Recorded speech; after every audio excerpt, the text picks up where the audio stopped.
J'ai regroupé dans cette playlist les deux dernières playlists prévues dans l'organigramme parce que je me suis rendu compte que le calcul dans l'espace avec esquisse paramétrée était comparable au calcul dans le plan. Seule la construction de l'esquisse peut présenter certaines difficultés. À ce sujet, même si le calcul peut se faire à l'aide de plusieurs esquisses planes synchronisées, je vous conseille vivement d'utiliser un logiciel de CAO possédant des esquisses paramétrées en 3D. J'attire également votre attention sur le fait qu'il est inutile d'essayer d'exploiter ces vidéos si vous ne maîtrisez pas les playlists en violet de l'organigramme. En effet, je pars du principe que vous maîtrisez parfaitement le calcul classique graphique, semi-graphique et énergétique dans le plan. Le premier exemple est traité en graphique classique en faisant somme des forces égale à 0.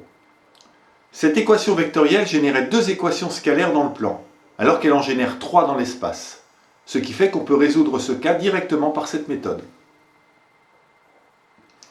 Pour ce portail glissant sur un rail, on va faire un calcul en énergétique pour insister sur la construction d'une esquisse 3D qui doit pouvoir se déplacer en respectant les conditions aux limites.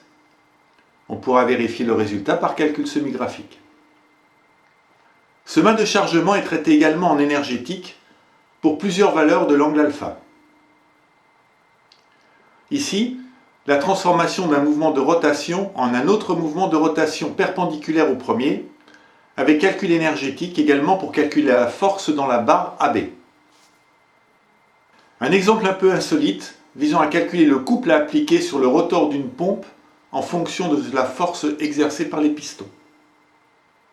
Un cas classique qui permet de traiter le calcul des forces dans les roulements à partir d'une force excentrée quelconque. Ce cas se traite en le décomposant tout simplement en deux calculs dans le plan.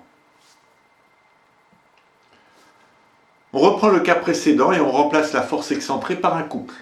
La résolution est identique au cas précédent, mais cet exemple permet de bien voir qu'un couple est un vecteur et qu'il doit être traité de la même manière qu'une force.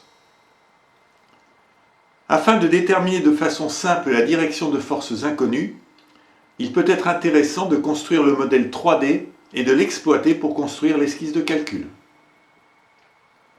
Enfin, un dernier exemple créé de toutes pièces et qui ressemble à un étau.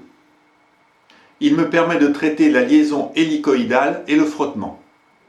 Il montre aussi que dans certains cas, on n'est pas obligé de créer une esquisse paramétrée pour réaliser le calcul.